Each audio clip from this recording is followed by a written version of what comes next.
Hello, everybody, and thank you for tuning in to the Liberty Report. With us today, we have Chris Rossini, our co-host. Chris, welcome to the program. Great to be with you, Dr. Paul. Very good. There's lots to talk about. None of it's very important because it just deals with, a small number of trillions of dollars. It's no big deal. And not to be facetious or not, but there's good stuff going on. I think there's people in this new administration that's very, very sincere. Some days I become very cynical and say, yeah, I've heard that before, but I do think it's different this time than ever before. And yet there's the spending, it looks like it's going to continue. I came across an article that said that the House wants to raise the debt limit but the defense spending by $150 billion, and that's the Senate and the House 100. So they're already talking about increasing it. But what do they want to do this? How do they? I thought we were having trouble even keeping the government open. So they have to raise the debt limit to be correct. They don't want to, disobey the rules and regulations they have. So in these bills they're proposing, they're still in early discussion. They could be higher, they could be lower. But the principle seems to be that they need to raise the debt limit and they need to cut spending. And the proposals, though, when they want to increase the spending, is for the military, for the so-called defense. I don't call it defense, I call it offense. But they want to raise the debt limit by $4 trillion. So what does that do with people who are, not interested in inside politics, but interested in the financial thing? But if they're worried about inflation and prices going up, they ought to pay attention, because the most important factor that makes the people most unhappy are prices are going up. The CPI is going up. Food's going up. Everybody wants eggs now. There are no eggs left. And they just go on and on. But the whole thing is they have to realize the exact reasons why they have to print so much money, for various reasons. Some people just need a lot of loans. Big banks need it, and bills out and all that. But the other reason they have to do this is to keep the federal government going. That's why it always passes. They have to raise the interest rates, raise the debt limit, because they can't pass out money that they don't have, and they pretend that there's a limitation on this. So they have to raise this debt limit. And what motivates them to do it and the need for it? Debt. And that is it. The more the debt is, they don't have any money into debt. We are bankrupt in a very technical fashion, and it's not declared, and people don't suffer from it for the time being, because people still trust our money. So we still can counterfeit money in order to do what we have to do. But we don't really pay for it. What we do is we debase the currency, and the money we debase is passed on as an inflation tax. So this happens continuously. And if you look at these numbers, raising the national debt, spending is going up, of course, for national security. You can't vote against that. My problem with it all the time was I never believed the money was going to national security. I believe in national security, but it usually goes for weapon building and that sort of thing. So I think this is an idea. So if people are concerned about inflation still, the numbers are already moving up again. They have to really pay attention to what the Congress is doing, whether or not they're going to do it, whether or not the new administration will be successful in their efforts. Will the proposed cuts really happen? And that has a direct effect on the dollar. And the dollar has an effect on gold. And that is why a lot of people resort to gold as a reserve against what the government is doing. So that, I think, is important. And that is one of the reasons why we partner with Birch Gold Group, is that they're in the business of gold. They're in the business of advising and telling people how they can. One of the things they do is they talk about taking ordinary investments, stocks and bonds, if you want to convert them They have techniques for that. So if you want more information about that from Birch Gold, if you text the number on the screen there, you can reach Birch Gold, and they can send you some material to explain exactly what I'm referring to. So that's one thing you could do. If you text that number, Ron 989898, you'll get in touch with Birch Gold. And this is necessary for people to consider it, because if you have an IRA right now, you're not allowed to put bullion gold in it. So they address that subject. Can I really put gold in my IRA and 401k? And they can answer these questions. But that's just text the number on the screen, and you can reach and request it. There's no charge for their service to send you this material. And Chris, we need to talk about, I think, a little bit about the foreign policy, because there's been a lot of activity. The vice president's out there. Sounds like he's a more active vice president, quite a bit different than our previous vice president when you want to compare the two. So they're out doing this, but they have to deal with some of the big guys, the big countries. And Trump said, well, one of the first meetings I want to have is with President Xi at China and President Putin of Russia. And I want to say, listen to this, what I want to say is, let's cut our military budget in half. And I wonder, we're increasing the budget. It's bipartisan. We want more security. Of course, I see we get less security because we're destroying the economic system we have. But that is it. We're going to do it. And the administration's suggestion is, why don't you guys cut your military budget in half? And that would solidify our empire, because we don't want any competition. Anyway, how it works out, we don't know. But the odds of that request being fulfilled next week, very slim. But it also puts emphasis on the fact that if the problems are difficult, that the spending is going to continue, the deficits are going to go up, the Federal Reserve is going to do what they do, and that is accommodate the deficit, take care of the politicians, take care of the bankers, take care of anybody who needs it to enhance the empire. So it's all mixed in there. But gold goes up and down. Today, gold happens to be down. Well, that's not the direction it's going ahead. That's not the direction of the past year. It's not the direction of gold since it was revealed in 1971 that the system wouldn't work, and that's when Bretton Woods broke down, and gold was tentatively or pretending to be $35 an ounce, and now it's almost $3,000 an ounce. And even though I anticipated it, I knew it could happen, it still is astounding. So if you just, and that's back when gold sometimes would, in a upswing, it might go up 2, 3, 8 times. In the 70s, it went up quite a bit. So you'd have to, people say, well, things look bad. These deficits are going to continue. I think gold is going to double.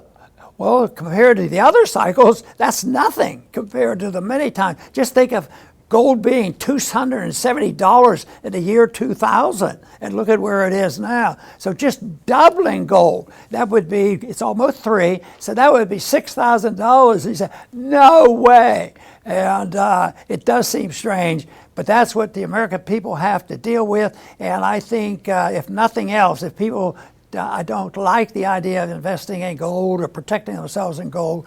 What they ought to say is, well, at least it's an interesting indicator. It is something that the politicians and the investors and the savers have watched for a long time. I consider it very, very important signal, as well as what the Fed's doing and how they're rigging interest rates. Chris, I think you had a comment or two about what's going to happen on foreign policy and whether we're going to spend more money, not less, for the military-industrial complex. That's right, Dr. Paul. And President Trump, he likes to keep everyone guessing. He's made that clear. Trying to pin him down is like trying to nail Jell-O to the wall. You're not going to do it. You have to go by what ultimately happens, his actions. And he will say things that are not meant to be taken seriously, but it will be very seriously reported. He'll say it very seriously. One of the things that we hope he's not serious about is U.S. taking over Gaza. That's for sure. We hope he's not serious there. But like you mentioned, Dr. Paul, he made a statement that I had to make sure that it was real because it was on C-SPAN, and he actually said it. He said that, like you quoted, he wants to get together with Xi and Putin and have all three countries decrease the military budget in half. I mean, is he serious? Is he? But he said it very seriously. That would be one of the greatest things in the last 100 years. We wouldn't know what to do with that kind of information if it was to happen. We're so used to the opposite. And the government is so used to the opposite. And they'll write that one off quickly. But, in any case, the fact that he said it, it's not a hostile statement. We could have had another administration that is ready to go to war with Russia and China. Trump is not speaking that way. He's going in the opposite direction. So by his actions, we have to say that so far, so good. Very good. We're in NATO. I consider that one of the ugliest type of intervention, alliance that we've had, because it's led to so many wars and killing and spending. So that's going up, and this administration is not exactly a fan of NATO, and that I like. But Hegseth, the Secretary of Defense, had some statements on that. He said that the United States does not believe that NATO membership for Ukraine is a realistic outcome of a negotiated. So well, that sounds good. I think we'd like that. Hegseth also said, adding the security guarantees for Ukraine, quote, must be backed by capable European and non-European troops. The greatest motivation for the Europeans and the European troops would be for us just to leave and tell them to take care of our own business and not accept the idea that we took over that responsibility eagerly to start the growth of our empire. But now there's saying that we can urge them to do it or pressure them to do it in a deal if we have a settlement. And I would say the best thing is to just get out of there, and maybe we would have a lot of money dealing with our own security.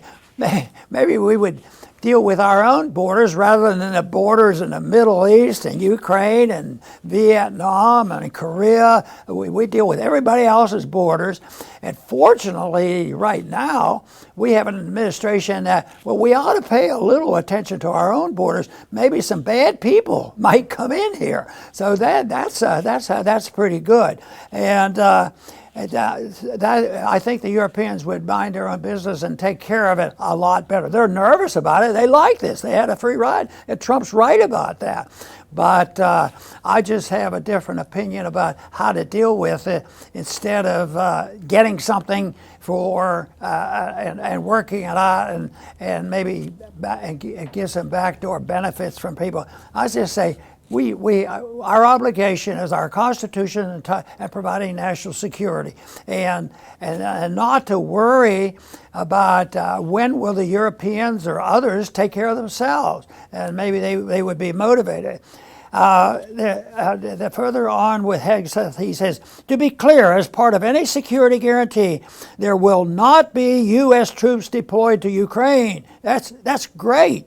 And I like that, and it's approaching our position. But for some reason, I'm not expecting next week you're going to see troops marching on airplanes. I remember very clearly because I had relatives in the military at the end of World War II. It was a great sight, and people came home, and everybody knew the war was over. There was a big difference. I don't think we're going to see that. Matter of fact, compare it to us getting out of the senseless war in Afghanistan. That's the kind of thing that happens when we get involved unnecessarily.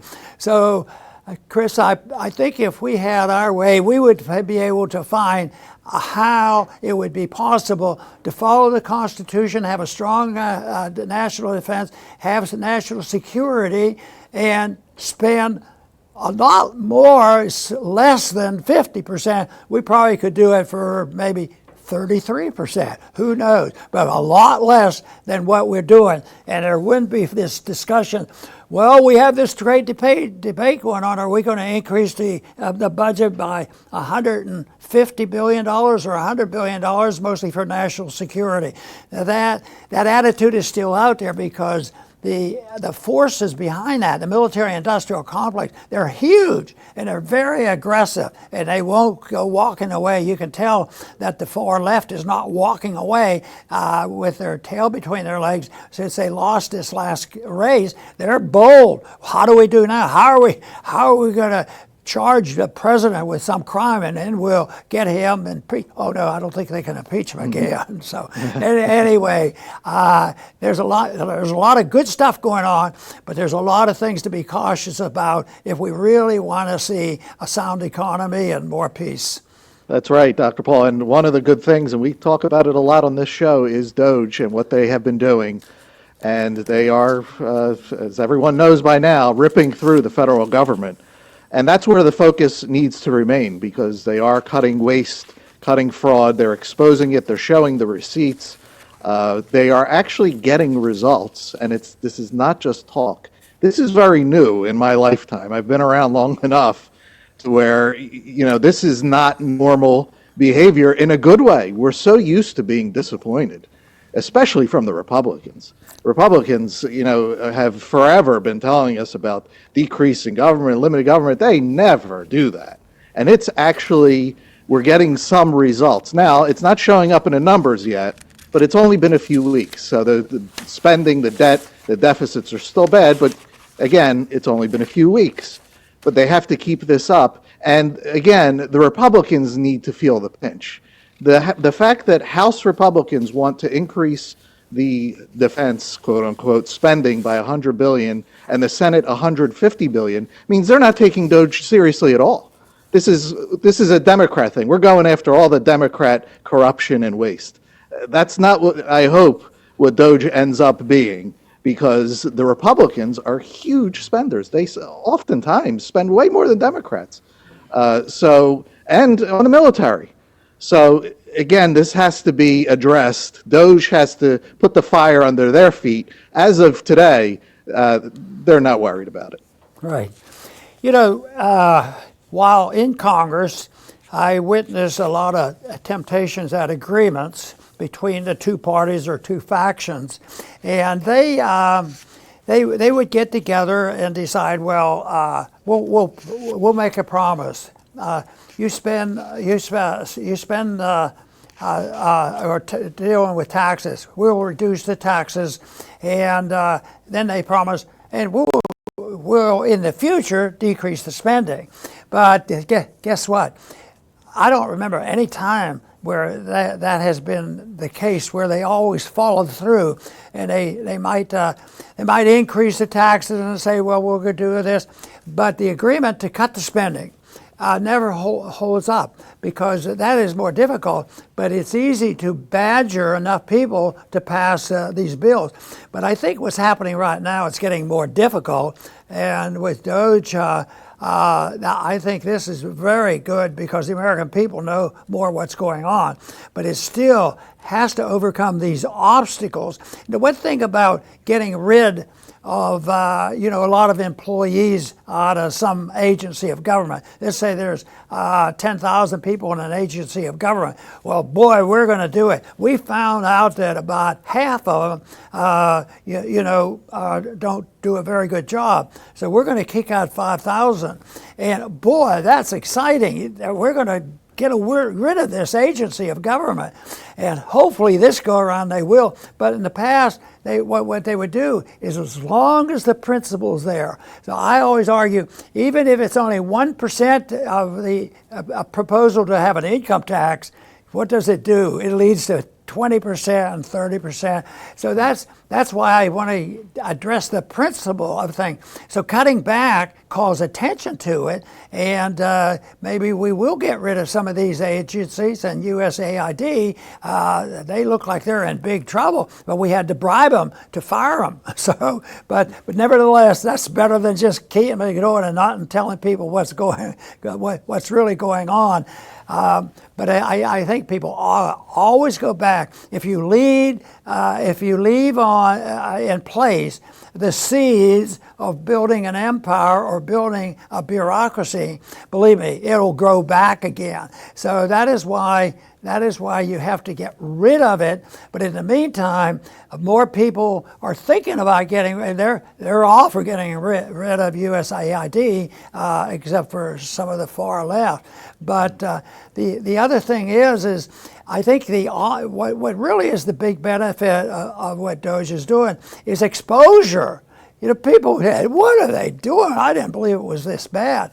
But that is why, from very early on in my political career, I said, if you really want to know what's behind this whole mess, you have to audit the Fed, because the Fed provides the money. They steal the money by debasing the currency and put the tax on the poor people, and the poor people think they're getting a gift when they get a check, and they get an increase in their funding or their welfare benefits, but they never keeps up with the inflation. That is a tax. So that is the reason that we have to eventually do what they have done. Not only, and I think there are people there who are starting to talk about that and looking into the Fed. How do they operate?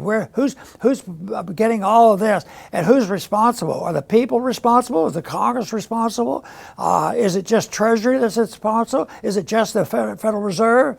It just happened that it's a whole philosophy of monetary policy, believing that if you have a strong empire that is militarily the strength that's never been seen before, and you have a currency that once was the best currency ever, erode slowly and steadily, but it's in a bad shape right now, because we're on the verge of things exploding where the whole thing's come down. That's why DOGE has to work rapidly to reassure that we're going to get our house in order. That's what I hope will happen. Very good, Dr. Paul. I'll finish up with my closing statement. Yes, the biggest drain on our society by far is the military empire. It's not even close. We are sustaining out there 1,000 bases for no reason. It costs us, look how they're willing to even raise it again, another 100 billion, 150 billion. Economically, it's obvious how it drains us. We're 36 trillion in debt. That's the obvious thing. But there's also the non-obvious thing, and that's us paying for it. Just think about all the checks that we write for income taxes, all these thousands every single year. My goodness, what my family could have done with that money that's poof, up in smoke. And I'm just one person. Everybody's in that boat, writing all these checks for this. And we do not see what could have been. That's the part that's not so obvious. We'll never know what could have been because it was wasted away on war. And that's just the economic part. There's more to life than just economics. The empire has morally corrupted us because it's impossible for it not to. It gives Americans a very false sense of pride, where you tend to look down on other nations because you think your country's the bully. So many years, so many wars throughout the years, I remember, just go bomb those people, go bomb them. I mean, over and over, I've heard it throughout my life, and I'm thinking, what kind of human being? Do you realize what you're even saying?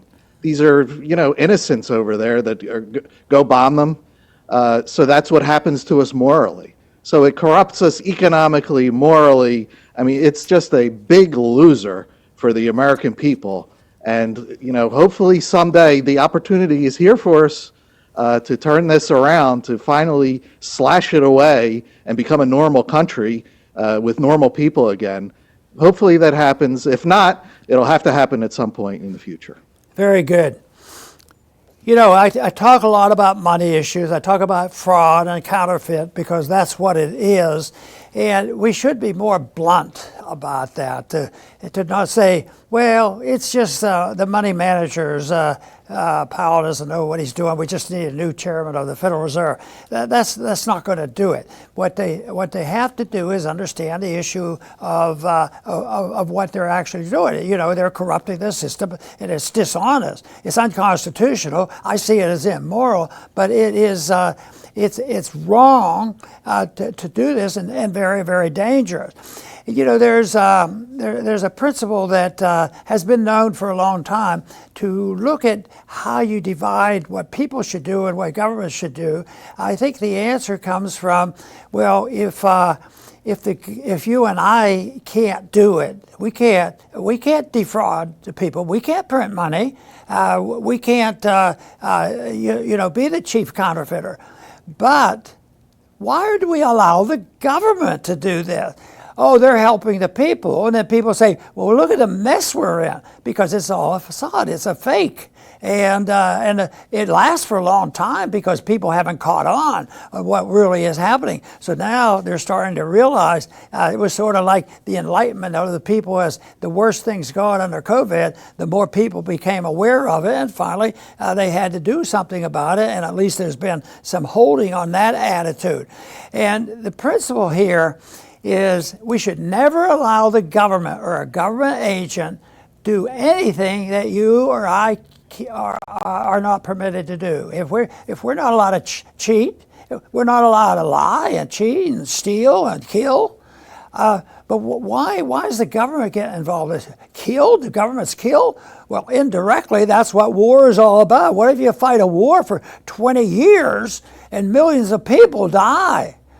I mean, if private individuals did that, they're in big trouble. So this principle of never allowing the government to do what you're not allowed to do. And that means the burden falls on individuals to make these decisions on what to do, and they will not be perfect. But when an individual messes up and abuses the law, that can be dealt with. But when an individual at the top level of USAID does it, millions of people suffer, and it's being exposed, and that's good. But when government does it, if they're permitted to do the things that we're not allowed to do as individuals, there's something wrong with that, because the Constitution didn't come in to protect, democracy. Vote on it, rig the elections, and then you can do whatever you want. And they have the authority because the law said you can do this. That has to be canceled. That's what has to be canceled. And the government should be there to protect our liberties and let the responsibility of being safe and secure and happy and peaceful up to the individuals. I want to thank everybody for tuning in today to the Liberty Report. Please come back soon.